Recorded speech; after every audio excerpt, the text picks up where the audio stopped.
2019च्या लोकसभेत नरेंद्र मोदी 14 पेक्षा अधिक विक्रमी मतदान घेऊन निवडून आलेले. मोदी 2.0 ची अगदी देशभरात चर्चा होती. लोकसभा संपून विधानसभा निवडणुका तोंडावर असण्याचा तो काळ. सप्टेंबर 2019 चा महिना. राज्यामध्ये पुन्हा महायुतीचं सरकार येणार, मोदीजींचा करिश्मा चालणार हे जवळपास फिक्सच होतं. पण सत्ताधारी पक्षाने याच काळात एक चूक केली. ही चूक भाजपला अशी भोवली की तिथनं पुढे भाजपला महाराष्ट्राच्या सत्तेतनं 2.5 वर्ष बाहेर थांबावं लागलं. राज्यातल्या गेल्या 3 ते 4 वर्षात घडलेल्या राजकीय उलथापालथींमागची अचूक ठिणगी कधी पडली होती, तर ती तारीख होती 27 सप्टेंबर 2019. शरद पवारांना ईडीच्या चौकशीची नोटीस आली. पवारांनी ही ठिणगी अचूक ओळखली आणि वातावरण तापवलं. पुढे पावसातली सभा झाली.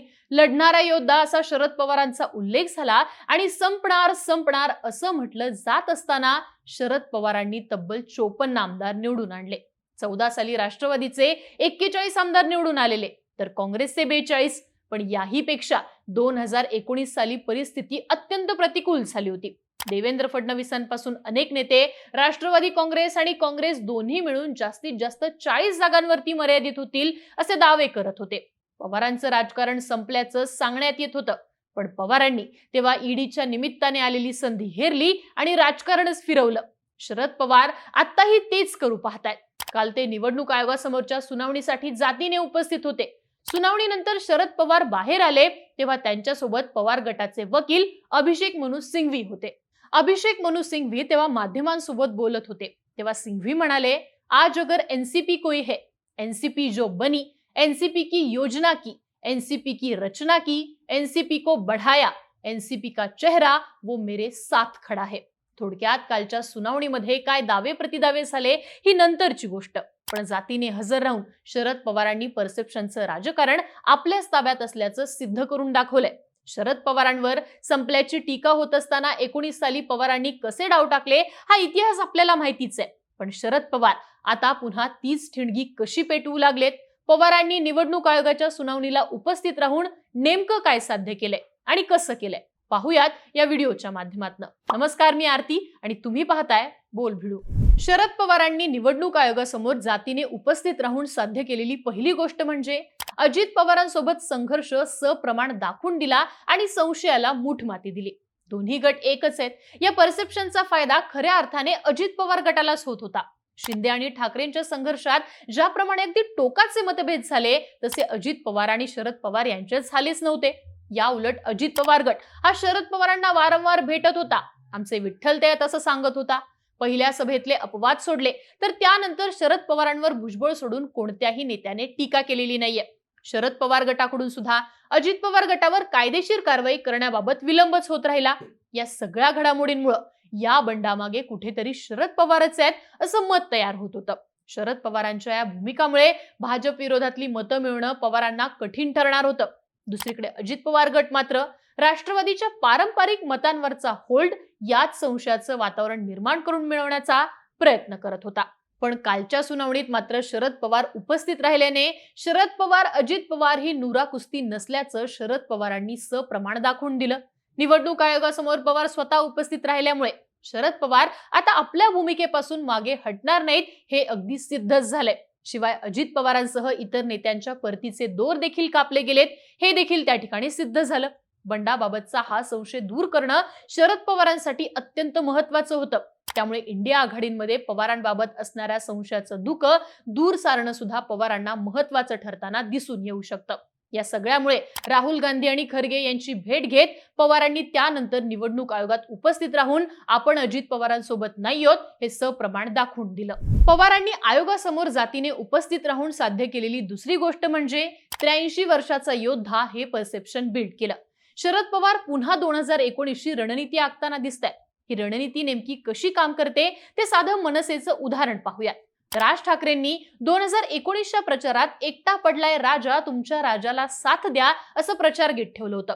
महाराष्ट्र हा लढवय्या आणि न झुकणाऱ्या लोकांचा इतिहास सांगतो. अखेरपर्यंत शरण गेला नाही हे परसेप्शन आपल्या लोकांना भावतं. पण त्याच वेळी योद्धा एकटा पडलाय हे परसेप्शन बिल्ड होत असेल तर पराभूत मानसिकतेचं ते लक्षण दिसतं. लोकांचं नैसर्गिक कल हा पराभूत व्यक्तीच्या दिशेने जात नाही. या उलट शरद पवारांची रणनीती ही वेगळी आहे, ती आपण समजून घेतली पाहिजे. जेव्हा शरद पवार संपल्याच्या चर्चा होतात तेव्हा शरद पवार स्वतःहून आपली प्रतिमा ही लार्जर दॅन लाईफ करण्याचा प्रयत्न करतात. उदाहरणार्थ 2019 ला चर्चा झाल्या तेव्हा कुस्ती अशांनी खेळायची असते का असं विधान करत फडणवीसांना कमी लेखण्याचा प्रयत्न पवारांनी केला. ईडीच्या कार्यालयात आपण जाणार असा केलेला निर्धार असो किंवा साताऱ्यात पावसात गाजवलेली सभा असो, यातनं शरद पवार एकटे पडलेत, ते पराभूत झालेत असं परसेप्शन न होता पवार मी लढतोय हेच परसेप्शन तीव्रतेने सिद्ध करतात. आता ही शरद पवार हेच करू पाहतायत. निवडणूक आयोगाच्या सुनावणीवेळी प्रत्यक्षात हजर राहिल्याने शरद पवार निकराची झुंज देत आहेत हे स्पष्ट होतंय. अजूनही शरद पवार शरणागती पत्करत नाहीयेत याची चर्चा कुटुंबात होत असते.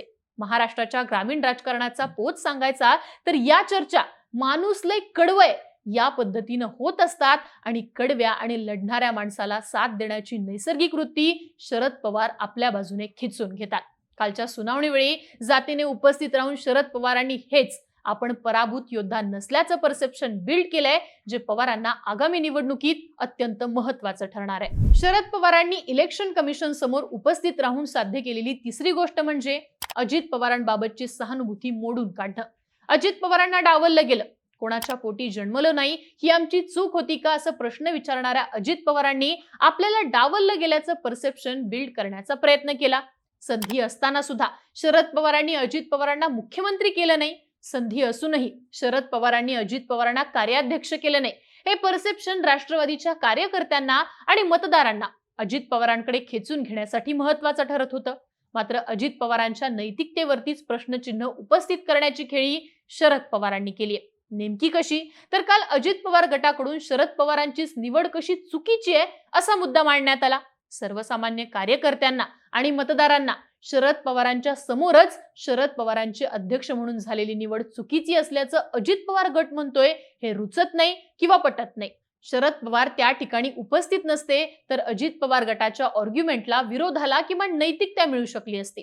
पण शरद पवारांच्या समोरच शरद पवारांच्या राष्ट्रीय अध्यक्षपदाच्या नियुक्तीवर प्रश्नचिन्ह उपस्थित केल्याने नैसर्गिक सहानुभूती ही शरद पवारांना मिळताना दिसते. या संपूर्ण प्रोसिजर मध्येच शरद पवार उपस्थित राहिल्याने पवारांचं काही चुकलं नाहीये असं मत सुद्धा लोकांमध्ये तयार होताना दिसते.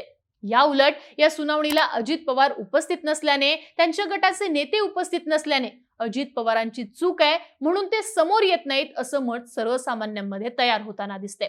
अजित पवारांना दोषीच्या पिंजऱ्यात उभा करण्यासाठी शरद पवारांना ही खेळी करणं आवश्यक ठरतं आणि कुठेही अजित पवारांचं नाव घेऊन त्यांच्यावरती टीका न करता अजित पवारांच्या मागची सहानुभूती शून्य करण्याचा कार्यक्रम शरद पवार आखताना दिसतात. थोडक्यात काय तर उद्या निवडणूक आयोगाचा निकाल विरोधात जरी गेला तरी शरद पवार प्रत्यक्षात मैदानात उतरून लढत होते. पुतण्याने साहेबांना या वयात निवडणूक आयोगाच्या पायऱ्या चढायला लावल्या हे परसेप्शन लोकांमध्ये तयार होताना दिसेल. त्यामुळेच अजित पवारांना राष्ट्रवादी पक्ष आणि चिन्ह दोन्ही गोष्टी मिळाल्या तरी शरद पवारांच्या मागे मोठी सहानुभूतीची लाट निर्माण होऊ शकते. आणि समजा शरद पवार गटाला पक्ष आणि चिन्ह दोन्ही मिळालं तर शरद पवारांनी 83व्या वयात लढून जे आपलं होतं ते मिळवलंच आणि पवार जिंकले असं परसेप्शन बिल्ड होऊ शकतं. थोडक्यात काय तर निवडणूक आयोगाचा निकाल काहीही लागला तरी शरद पवार जिंकतात, ते त्यांच्या सुनावणीस उपस्थित राहण्याच्या खेळीनेच. तुम्हाला काय वाटतं या संपूर्ण लढाईमध्ये नेमका विजय कोणाचा होईल? तुमच्या प्रतिक्रिया कमेंट बॉक्समध्ये लिहून नक्की कळवा आणि अशाच माहितीपूर्ण व्हिडिओसाठी बोलबिडूच्या YouTube चॅनलला सबस्क्राईब करायला विसरू नका.